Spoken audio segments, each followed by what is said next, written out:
Alors ici, on vous demande de donner les valeurs exactes du sinus ou du cosinus d'un certain nombre d'angles. Il faut savoir les retrouver très vite. Voilà en gros comment on peut faire.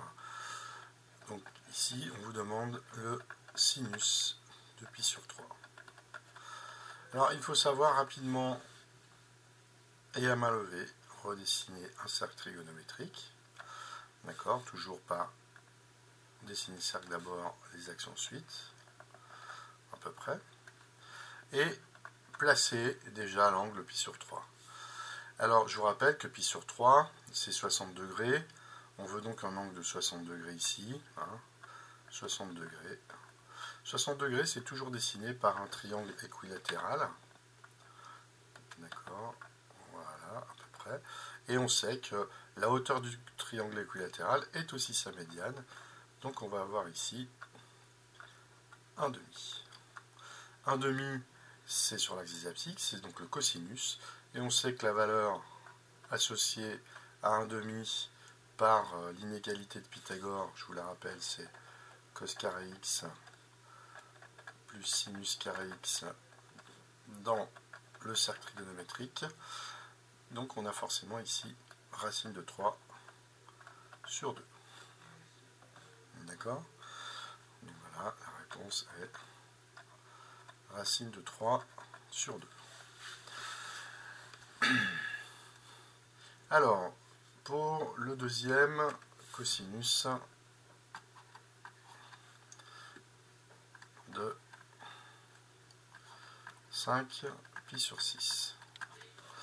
Alors ici, c'est la même chose. Je vous dessine un cercle trigonométrique. À main levée, toujours. Donc, cosinus 5 pi sur 6.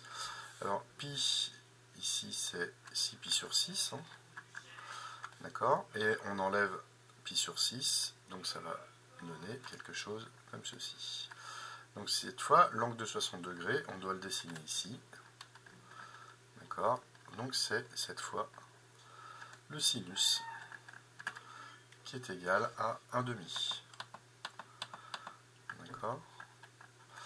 Donc le cosinus, c'est moins racine de 3 sur 2, tout simplement.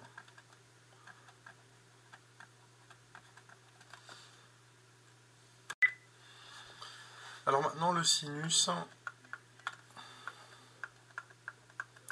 de 7 pi sur 4. Donc là on est quand même pas loin du tour complet, si vous faites un tour, un cercle trigonométrique.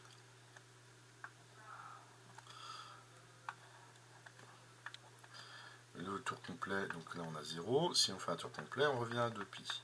Et 2 pi, en quart de pi, c'est 8 pi sur 4. Donc 7 pi sur 4, c'est 8 pi sur 4 moins pi sur 4. Ça va se placer ici. 7 pi sur 4, c'est la même chose que moins pi sur 4. Donc on peut l'écrire. 7 pi sur 4 est égal à 2 pi moins pi sur 4. Donc sinus 7 pi sur 4, c'est sinus 2 pi moins pi sur 4. Évidemment, le sinus 2 pi moins pi sur 4, c'est le sinus de moins pi sur 4. Je vous rappelle que deux angles, deux nombres séparés par un nombre de tours complet, c'est-à-dire un nombre de fois 2 pi entier, ont le même sinus. Et là, on sait que c'est moins racine de 2 sur 2, donc ça faut le connaître. Les angles associés à pi sur 4, 3 pi sur 4, 5 pi sur 4, etc. sont en valeur absolue, racine de 2 sur 2 en cosinus et en sinus. Alors, cosinus de pi sur 3. Bon, là c'est assez simple. Cosinus de pi sur 3. Alors on fait son petit cercle. Très bien. On fait les axes. On a ici notre angle de 60 degrés. Ici, on fait donc, vous voyez ici qu'on a un demi. Et ici, on va avoir moins 1,5. Alors ici, c'est le réel ou l'angle pi sur 3. Et ici, 2pi sur 3. Donc le cosinus de pi sur 3 est égal à 1,5. Alors maintenant, cosinus 19pi sur 3, on voit ici que on a tourné, on a enroulé la droite des réels un certain nombre de tours complets autour du cercle trigonométrique. Donc l'idée déjà, c'est de dérouler les nombres, les tours complets qu'il y a en trop là-dedans. Alors comment faire? Eh bien, on va déjà exprimer un tour complet en pi sur 3. Donc on peut très bien multiplier par le rapport 3 sur 3, hein, qui vaut 1. Et on obtient donc le tour complet. Ça, c'est le tour complet en pi sur 3. En pi sur 3.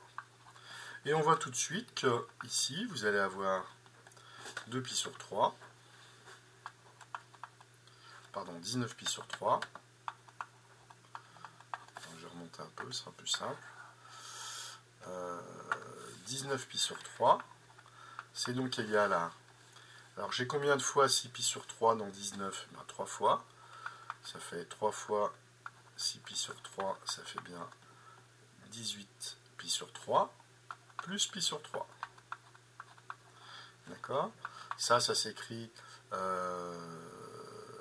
6pi sur 3, c'est 2pi. Donc ça, c'est le tour complet. Hein. Ça, c'est 2pi. Donc 3 fois 2pi, plus pi sur 3. Vous avez donc cosinus 19pi sur 3. Ça peut s'écrire aussi cosinus de 3 fois 2pi plus pi sur 3. Et puisque pi sur 3 et 19pi sur 3 sont séparés par un nombre entier de tours complets, ils ont le même cosinus. Cosinus pi sur 3. Alors on le voit ici, cosinus pi sur 3, et ben c'est 1,5. On avait déjà tracé le cercle trigonométrique correspondant ici. Parfait. Ensuite, 25pi sur 6, allons-y. Le 6.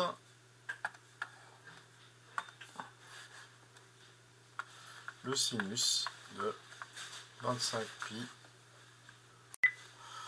Alors, 25pi sur 6. Ici, pareil, on a un certain nombre de tours complets en trop. Donc, on va commencer par exprimer le tour complet de pi en sixième de pi. Donc, toujours la même histoire. Voilà. Ce qui me donne donc 12pi sur 6. Ça, c'est le tour complet. Tour complet en pi sur 6. En pi sur 6. Donc dans 25, eh ben, je peux rentrer deux fois, dans 25 pi sur 6, je peux faire rentrer deux tours complets. Je vais donc écrire que 25 pi sur 6, c'est 24, alors on va dire 2 fois 12 pi sur 6, ça fait bien 24, plus pi sur 6. Parfait. Donc ça fait, ici j'ai le tour complet. Là c'est 2 pi. Donc vous avez ici 2 fois 2 pi, 2 tours complets, plus pi sur 6. Donc vous pouvez écrire que sinus 25 pi sur 6 peut s'écrire 2 fois 2 pi, sinus de 2 fois 2 pi, plus pi sur 6. Donc évidemment, on va avoir ce réel à le même sinus, puisqu'il repère le même point sur le cercle trigonométrique. Donc c'est le sinus de pi sur 6. Alors on avait tracé des sinus de pi sur 6, je crois ici. Le sinus de pi sur 6, on a vu que c'était 1,5.